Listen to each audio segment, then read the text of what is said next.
স্বাগত দীপ্ত সংবাদে। আপনাদের সাথে আছি আমি আনোয়ারুল আলম। আগামী 18 মার্চ সাধারণ ছুটি ঘোষণার সিদ্ধান্ত নিয়েছে সরকার। দুপুরে সচিবালয়ে প্রধানমন্ত্রী তারেক রহমানের সভাপতিত্বে মন্ত্রিসভার নিয়মিত বৈঠকে এ বিষয়ে সিদ্ধান্ত হয়। এর ফলে আগামী 17 থেকে 23 মার্চ পর্যন্ত টানা 7 দিন ঈদের ছুটি ভোগ করতে পারবেন চাকুরিজীবীরা। এবার চাঁদ দেখার সাপেক্ষে 21 মার্চ পবিত্র ঈদ উল ফিতর হতে পারে। সম্ভাব্য এই তারিখ ধরে আগেই 5 দিনের ছুটির তারিখ নির্ধারণ করে রেখেছিল জনপ্রশাসন মন্ত্রণালয়। এর সঙ্গে 17 মার্চ শবে কদর ও 18 মার্চ নির্বাহী আদেশে ছুটি মিলছে। মন্ত্রিসভার বৈঠকে ঈদের ছুটি ছাড়াও আগামী 12 মার্চ সংসদের প্রথম অধিবেশনের প্রস্তুতি নিয়েও আলোচনা হয় বলে জানা গেছে।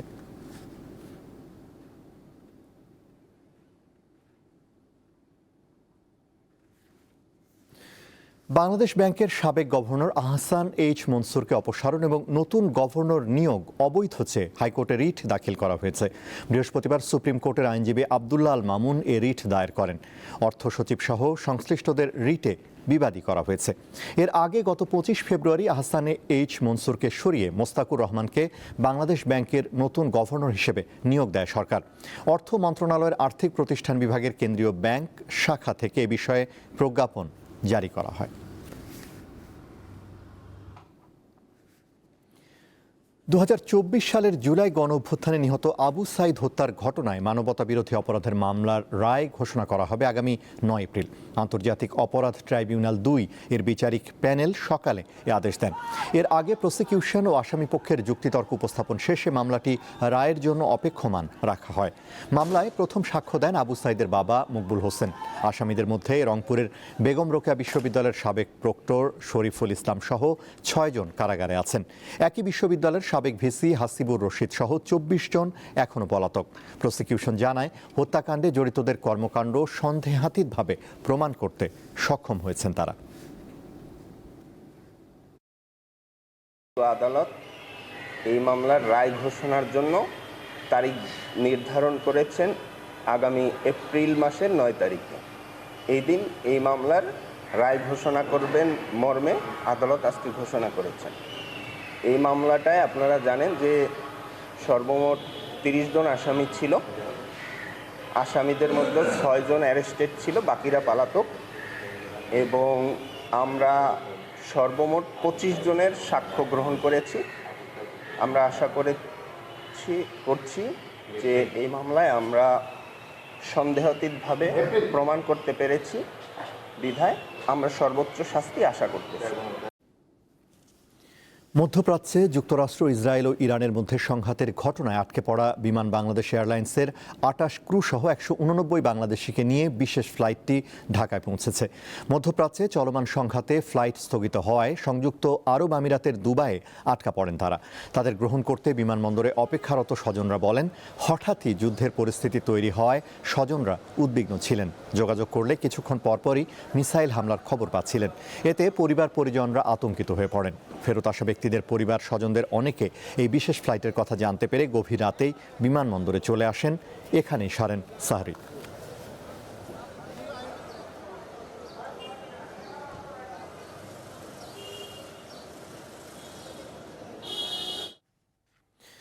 এবারে কেওয়াই স্টিল চট্টগ্রাম সংবাদ।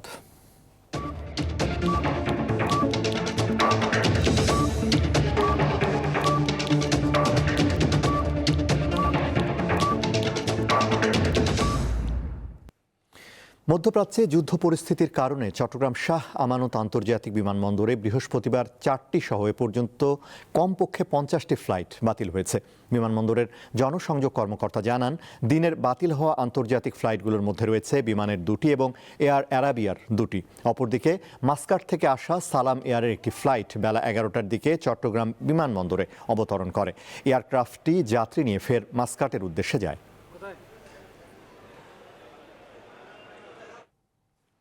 এবারে আন্তর্জাতিক প্রসঙ্গ। 6ষ্ঠ দিনে গড়ালো ইরানের বিরুদ্ধে যুক্তরাষ্ট্র ও ইসরায়েলের আগ্রাসন। এতে ইরানে এখন পর্যন্ত কমপক্ষে 1045 জন নিহত এবং 6000-এরও বেশি মানুষ আহত হয়েছেন। এ তথ্য জানিয়েছে দেশটির স্বাস্থ্য মন্ত্রণালয়।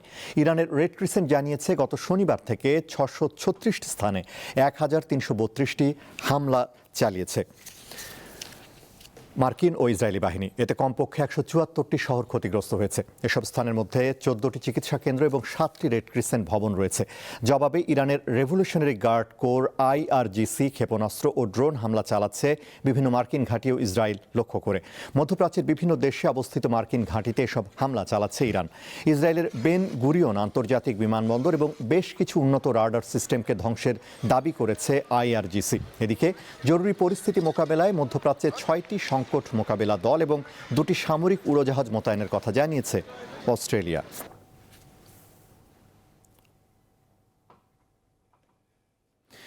সাবেক পারস্যে ক্ষমতার শীর্ষে উঠে আসছে কে, সেই আলোচনার সঙ্গে আরও একটি বিষয় নিয়ে কৌতূহল তৈরি হয়েছে জনমানসে।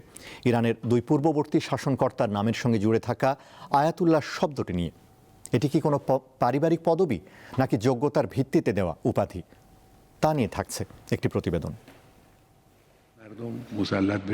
সাবেক পারস্যে ক্ষমতার শীর্ষে উঠে আসছেন কে, সেই আলোচনার সঙ্গে আরও একটি বিষয় নিয়ে কৌতূহল তৈরি হয়েছে জনমনে। ইরানের 2 পূর্ববর্তী শাসনকর্তার নামের সঙ্গে জুড়ে থাকা আয়াতুল্লাহ শব্দটি নিয়ে। এটি কি কোনো নামের অংশ, পদবি নাকি উপাধি? আর উপাধি হলে এটা কারা ব্যবহার করতে পারেন? আরবি এবং ফার্সি ভাষা থেকে উদ্ভূত আয়াতুল্লাহ বা আয়াতোল্লাহ শব্দটি ঈশ্বর বা ধর্মীয় কর্তৃত্বের প্রতীক। শিয়া ইসলামের উচ্চপদস্থ ধর্মগুরুদের এই সম্মানসূচক উপাধি দেয়া হয়ে থাকে। এটি কোনো পারিবারিক পদবি নয়, বরং যোগ্যতার ভিত্তিতে দেয়া একটি উপাধি। ব্যক্তির ধর্মীয় গভীরতা ও জ্ঞানের পরিধিকে সূচিত করে এই উপাধিটি। 19 শতাব্দীর শেষের দিকে এই উপাধিটির ব্যাপক প্রচলন ঘটে। তার আগে ইরানে সাফাভিদ রাজবংশের কারণে এটি আরও বিশিষ্ট হয়ে ওঠে। 1501 থেকে 1736 পর্যন্ত সাফাভিদ রাজবংশ ছিল আধুনিক ইরানের অন্যতম প্রভাবশালী শিয়া মুসলিম রাজবংশ। এই রাজবংশই শিয়া ইসলামকে রাষ্ট্রধর্ম হিসাবে প্রতিষ্ঠা করে সাবেক পারস্য দেশে। আয়াতুল্লাহ মোহাম্মদ বাকির আল মজলিসির মতো সুপণ্ডিতেরা শিক্ষার মর্যাদাকে সুদৃঢ় করার চেষ্টা করেন, ফলে উপাধিটি আনুষ্ঠানিক রূপ লাভ করেছিল। এই উপাধিটি সাধারণত তাদেরই দেয়া হয় যারা ইসলামী আইন শাস্ত্র এবং ধর্মতত্ত্বের উপর বিস্তৃত গবেষণা করেছেন। আয়াতুল্লাহরা আধ্যাত্মিক নেতার ভূমিকা পালন করার পাশাপাশি শিয়া সমাজে নৈতিকতা ও ধর্মীয় আচার অনুষ্ঠান পালনের দিক নির্দেশনা দিয়ে থাকেন। এই উপাধি অর্জনের জন্য সাধারণত বছরের পর বছর শিক্ষার প্রয়োজন হয়। 1978-79 সালের ইরানি বিপ্লবের পর পরিস্থিতি পুরোপুরি বদলে যায়। এই বিপ্লবের ফলে 1979 সালের 11 ফেব্রুয়ারি ইরানি রাজতন্ত্রের পতন ঘটে। রাতারাতি শিয়া কট্টরপন্থী ধর্মীয় একটি দেশে পরিণত হয় পারস্য উপসাগরের কোলের এই রাষ্ট্র।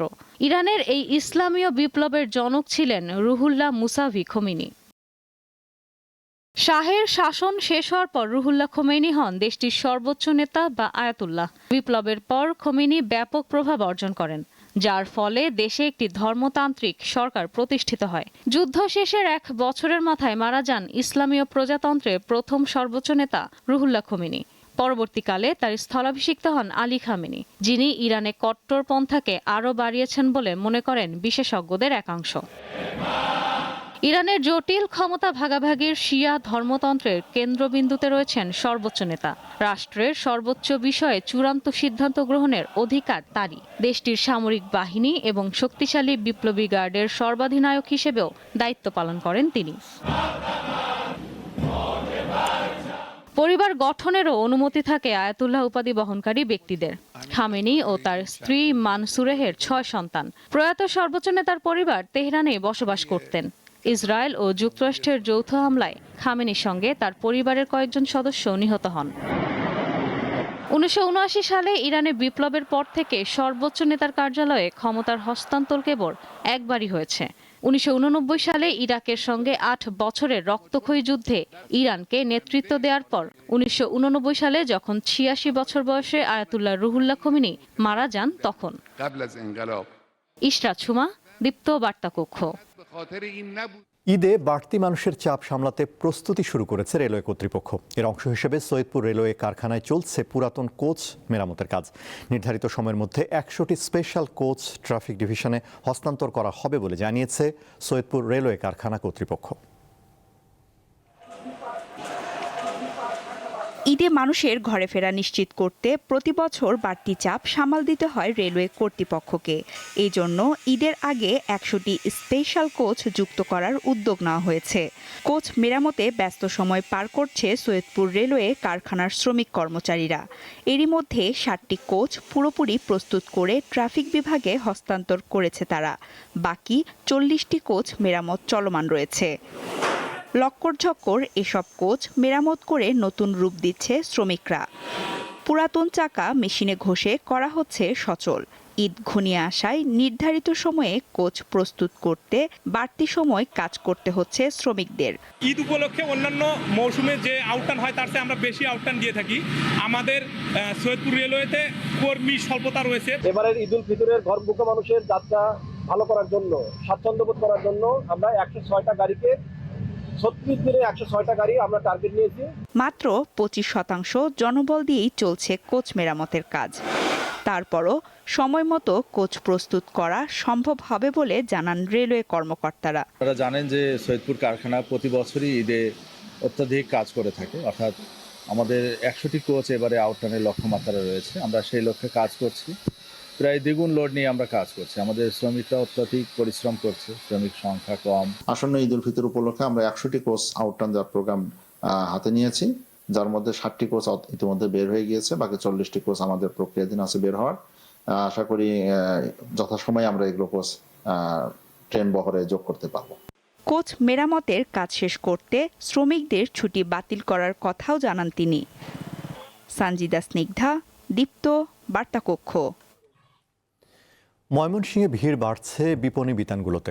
গরমে সুতি ও সিল্কের চাহিদা বেশি। ময়মনসিংহ থেকে ঈদের বাজারের খবর জানাচ্ছেন সহকর্মী মাহমুদুল হাসান। ঈদ মানেই নতুন পোশাক কেনাকাটা এবং আনন্দের কোলাহল। এই ঈদকে ঘিরে প্রিয়জনকে নতুন পোশাক উপহার দিতে পরিবারের প্রধানরা তাদের সামর্থ্যের সবটুকু ব্যয় করে থাকে। যদিও ঈদের আরও বেশ কয়েকদিন বাকি রয়েছে, ইতিমধ্যেই কিন্তু ময়মনসিংহে ঈদের কেনাকাটা বেশ জমে উঠেছে। আমরা দেখেছি যে ময়মনসিংহের যে বিপণী বিতানগুলো রয়েছে সেখানে ক্রেতাদের ভিড় দেখা গেছে। বিশেষ করে দুপুরের পর থেকে আসলে এই ভিড়টা বেড়ে থাকে। আপনি দেখতে পাচ্ছেন যে আসলে আমি এখন যে আউটলেটটিতে রয়েছি এখানে অসংখ্য ক্রেতা তারা তাদের পছন্দের পোশাক ক্রয় করছেন। আমরা বেশ কয়েকজন বিপণী বিতানের যারা কর্মকর্তা রয়েছে তাদের সাথে কথা বলেছিলাম। তারা বলছেন যে যেহেতু সামনে গরম, সেই গরমকে চিন্তা করে তারা তাদের কালেকশনগুলো করেছে। বিশেষ করে সুতি, সিল্ক এই কালেকশনগুলোই বেশি, এবং যারা ক্রেতা রয়েছে তাদেরও আসলে এই ধরনের পোশাকই বেশি পছন্দ, এবং ক্রেতাদের রুচির কথা চিন্তা করেই কিন্তু তারা তাদের কালেকশনগুলো করেছেন, এবং তারা প্রত্যাশা করছেন এবারের ঈদটি একটি উৎসবমুখর এবং আনন্দদায়ক হবে। এবং ময়মনসিংহের একটি বিষয় জানিয়ে রাখি যে ময়মনসিংহের চরপাড়া, নতুন বাজার এবং গাঙ্গিনাপাড়া এই তিনটি এলাকায় আসলে বিপণী বিতানগুলো গড়ে উঠেছে, এবং এখানেই অসংখ্য তারা ময়মনসিংহ জেলার বিভিন্ন উপজেলা থেকেও তারা কিন্তু এখানে এসে কেনাকাটা করেন। বিশেষ করে নতুন বাজার এবং চরপাড়া এলাকায় কিন্তু অভিজাত শোরুমগুলো অবস্থিত। এখানে যারা মধ্যবিত্ত বা উচ্চবিত্ত তারা এই এলাকাগুলোতে কেনাকাটা করে থাকে, এবং যারা নিম্নআয়ের মানুষ, অপেক্ষাকৃত বা মধ্যমায়ের মানুষ, তারা কিন্তু গাঙ্গিনাপাড় হকার্স মার্কেট সেই মার্কেটগুলোতে কেনাকাটা করে থাকে। অর্থাৎ ঈদকে ঘিরে প্রিয়জনকে উপহার দিতে আমরা দেখেছি যে ইতিমধ্যে মার্কেটগুলোতে পুরোদমে কেনাকাটা শুরু হয়ে গেছে, এবং বিক্রেতারাও খুবই ব্যস্ত সময় পার করছেন। বিক্রেতারা বলছেন এবছর তারা আশাবাদী যে তাদের যে কাঙ্ক্ষিত লক্ষ্য বিক্রির সেটি পূরণ হবে, এবং ক্রেতারা বলছেন যে দাম নিয়ে কিছুটা অস্বস্তি থাকলেও তারা বলছেন যে আসলে এবারের ঈদটি অত্যন্ত আনন্দদায়ক হবে। এই ছিল আমার কাছে ঈদ কেনাকাটার সর্বশেষ। ঐতিহ্যবাহী মসলিন শাড়ি তৈরি হচ্ছে নারায়ণগঞ্জের রূপগঞ্জ নোয়াপাড়ায়। এবার ঈদেও মসলিন কারিগর আল আমিন তাঁতির কাছে গ্রাহকদের বেশ কিছু অর্ডার রয়েছে। এই কারিগরের দাবি সারা দেশে একমাত্র তিনি এই শাড়ি তৈরি করেন। একটি আংটির ভেতর দিয়ে অনায়াসে যেতে পারে ১২ হাতের পুরো একটি শাড়ি। ফুটি কার্পাস তোলার সুতা দিয়ে বোনা বাংলার ঐতিহ্যবাহী এই মসলিন শাড়ি। সূক্ষ্মতা, কোমলতা আর হালকা ওজনের জন্য বিখ্যাত মসলিন কাপড় প্রাচীনকালে মোগল দরবার ও ইউরোপের রাজ পরিবারের প্রচলন ছিল, কিন্তু ১৮ শতকের শেষার্ধে পুরোপুরি বন্ধ হয়ে যায় মসলিন তৈরি। হারিয়ে যাওয়া মসলিন শাড়ি ফিরিয়ে এনেছেন নারায়ণগঞ্জের রূপগঞ্জ উপজেলার নোয়াপাড়ার তাঁতি আল আমিন। ২০১৪ সাল থেকে মসলিন শাড়ি তৈরির কাজ শুরু করেন তিনি। এই মসলিনের জন্য আমি অনেক একটা আশাবাদী যে অনেক আগে ইতিহাসটা চলে গেছে, আমাদের বাংলাদেশের ইতিহাস আবার ফিরে আসুক, এটা আমি চাই। তিনি জানান শীতলক্ষ্যা নদীর আবহাওয়া মসলিন তৈরির জন্য উপযোগী। এই নদীর পাড়েই গড়ে উঠেছিল মসলিন তৈরির তাঁত। আমাদের নদীর আর্দ্রতা এই মসলিনের জন্য একটা প্রয়োজন, কারণ আমাদের নদী আগের মতো নাই, পানি নাই। তা আমাকে যদি একটা জমি দেওয়া হয়, চারপাশে যদি একটা পুকুর থাকে, পুকুরের মাঝখানে যদি একটা আমাকে কারখানা করে দেওয়া হয়, তা আশা করি আমি আগের যে মসলিন ওটা আমি ফিরে আনতে পারবো। মসলিন সাধারণত খুব পাতলা ও হালকা সুতি কাপড়, যা শুধুমাত্র হাতে বোনা হয়। হাফ সিল্ক, ফুল কটন এবং সিল্ক জামদানি মসলিনে ফুটিয়ে তোলা হয় নানা ডিজাইন। আলামিনের হাতে তৈরি প্রতিটি শাড়ির দৈর্ঘ্য 6 গজ এবং প্রস্থ 47 ইঞ্চি। ওজন প্রায় 250 গ্রাম। শাড়ির ডিজাইন ও সুতার উপর দাম কম বেশি নির্ভর করে। সুতার কাউন্ট বুঝা 400 কাউন্টের ভিতরে যদি কোনো এই মোটামুটি গর্জিয়াস ডিজাইন হয় তাহলে 6 লক্ষ 7 লক্ষ, যদি ডিজাইন একটু কম হয় তাহলে 4 লক্ষ টাকার নিচে কোনো মসলিন নেই। এবারের ঈদে প্রায় 12 লাখ টাকা মূল্যের 2টি মসলিন শাড়ির ডেলিভারি দেওয়া হবে বলে জানান আলামিন। এছাড়া প্রতিটি শাড়ি 4 থেকে 7 লাখ টাকায় বিক্রি হবে। কামরুন নাহার, দীপ্ত, বার্তাকক্ষ। রোজার মাঝামাঝি এসে ঈদকে সামনে রেখে উত্তরের জেলা বগুড়াতেও ক্রেতারা ভিড় করছেন বিভিন্ন মার্কেটে। জেলার ঈদ বাজারের খবর জানাচ্ছেন সহকর্মী ববিন রহমান। আমার পেছনের কেনাকাটার এই চিত্রটি বগুড়া শহরের নিউ মার্কেট এলাকার। নিউ মার্কেট এলাকায় রমজানের শুরু থেকেই কিন্তু কেনাকাটা জমতে শুরু করেছে, তবে 10 রমজানের পর থেকে একেবারেই উপচে পড়া ভিড় লক্ষ্য করছি আমরা।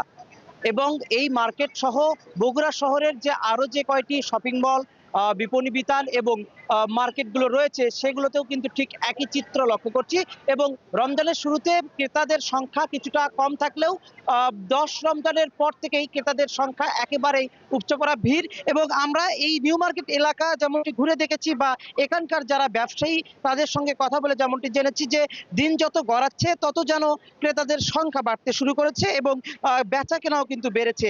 এবং আপনাদের জানিয়ে রাখি যে ক্রেতারা এবং ব্যবসায়ীরা অর্থাৎ বিক্রেতা যারা, তাদের মধ্যে একটি মিশ্র প্রতিক্রিয়া আমরা লক্ষ্য করেছি অর্থাৎ শুনেছি। তারা অর্থাৎ ব্যবসায়ীরা বলছিলেন যে এবারের মার্কেটে পণ্যের যে দাম সেই দাম কিন্তু তুলনামূলকভাবে কম রয়েছে, অর্থাৎ ক্রেতাদের সাধ্যের মধ্যে রয়েছে। তবে ক্রেতাদের যেমনটি অভিযোগ করছিলেন যে এর আগের তুলনায় এবার সব ধরনের পোশাকের দাম বেশি এবং দাম নিয়ে কিন্তু তাদের মধ্যে যে এই যে হতাশাটি সেটি কিন্তু রয়েছে। এবং বিক্রেতা এবং ক্রেতাদের মধ্যে এই যে দামের যে মিশ্র যে প্রতিক্রিয়া সেটি কিন্তু সব কয়টি মার্কেটেই আমরা লক্ষ্য করেছি। পুরুষদের অর্থাৎ ছেলেদের কেনাকাটার কিন্তু মার্কেটে বা দোকানগুলোতে আমরা কিন্তু ভিড় কম লক্ষ্য করেছি। এবং এই যে আমরা ব্যবসায়ীদের সঙ্গে কথা বলে যেমনটি জেনেছি, ব্যবসায়ীরা বলছিলেন যে রমজানের 25 রমজানের পর আসলে ছেলেদের কেনাকাটাতেও ভিড় জমবে এবং ছেলেদের কেনাকাটাতেও কিন্তু সংখ্যা বাড়বে ক্রেতাদের, এমনটি কিন্তু ব্যবসায়ীরা বলছিলেন। এই ছিল আমার কাছে বগুড়া শহরের নিউ মার্কেট এলাকা থেকে সর্বশেষ। বগুড়া ও ময়মনসিংহের ঈদ বাজারের খবর জানছিলাম। এবারে যাব রাজশাহীতে, বিস্তারিত জানাচ্ছেন ইউসুফ আদনান। কেনাকাটা রাজশাহীর শপিং মল, বিপণী বিতান এবং মার্কেটগুলোতে জমে উঠেছে। সকাল থেকে রাত পর্যন্ত চলছে কেনাবেচা। এই মুহূর্তে রয়েছে আমি রাজশাহীর থিম ওমর প্লাজা শপিং মলে। এখানেও আমরা দেখেছি সকাল থেকে রাত পর্যন্ত আসলে কেনাবেচা চলছে। সেক্ষেত্রে ক্রেতাদের আমরা দেখেছি বেশ ভিড় রয়েছে। আমরা রাজশাহীর যদি শপিং মল, বিপণী বিতান এবং মার্কেটগুলোর কথা বলি, তবে 5 রোজার পর থেকেই আমরা দেখেছি যে এই মার্কেটগুলোতে বেশ ভিড় শুরু হয়েছে। এবং আজ যেহেতু চলতি মাসের 5 তারিখ, অনেকে বেতন পেয়েছেন। বেতন পাওয়ার ফলে আসলে আরও ব্যবসাটা জমজমাট হয়েছে। তবে আমি বিক্রেতাদের সাথে কথা বলেছি, তারা বলছে যে এবার অনেকে বিভিন্ন রকমের পোশাক আসলে দেখছেন এবং এই বাজারগুলোতে তারা কেনাকাটা করছেন। তবে তারা বলছেন যে যেহেতু এখনও সকল সরকারি বেসরকারি কর্মকর্তা কর্মচারীরা বোনাস পায় নাই, এখনও অনেকে বোনাস পাওয়া শুরু করে নাই। বোনাস পেলে হয়তো বা আসলে আরও কেনাকাটাটা জমে উঠবে। এবার আমরা দেখেছি যে বাহারি ডিজাইনের যে সকল পোশাক এসেছে রাজশাহীর বাজারগুলোতে এবং বিক্রেতারা বলছে যে ক্রেতাদের চাহিদা মতন এবার আমরা বিভিন্ন ডিজাইনের নতুন মন কাড়া বিভিন্ন রঙের বৈচিত্র্যময় পোশাক রয়েছেন। মেয়েদের soft silk, dupion silk, এন্ডি silk ও মুসলিম সিল্ক এবং র সিল্কের মতন কাপড় রয়েছে। এবার ঈদ স্পেশালের তালিকায় সিল্কের উপর হাতের যে কাজ করা শাড়ি ও থ্রি পিস রয়েছে। এছাড়াও ছেলেদের যে রেশমের উপরে বিভিন্ন রকমের ডিজাইনের কাপড় রয়েছে এবং মার্কেটগুলোতে বেশ ভিড় আমি দেখতে পাচ্ছি এবং কেনাকাটা বেশ জমে উঠেছে। তবে বোনাস পাওয়ার পর থেকে আসলে আরও কেনাকাটাটা বাড়বে বলে বিক্রেতারা বলছেন এবং ক্রেতাদের সাথে কথা বলেছি। ক্রেতারা বলছে যে তাদের পছন্দ মতন পোশাকটি কেনার জন্য বিভিন্ন মার্কেট এবং শপিং মলগুলোতে ঘুরছেন। তাদের পছন্দ এবং স্বাদ এবং সাধ্যের মধ্যে সমন্বয় করে আসলে তাদের ঈদের পোশাকটা কেনার চেষ্টা করছেন। আসলে এই ছিল আমার কাছে রাজশাহী থেকে সর্বশেষ খবর।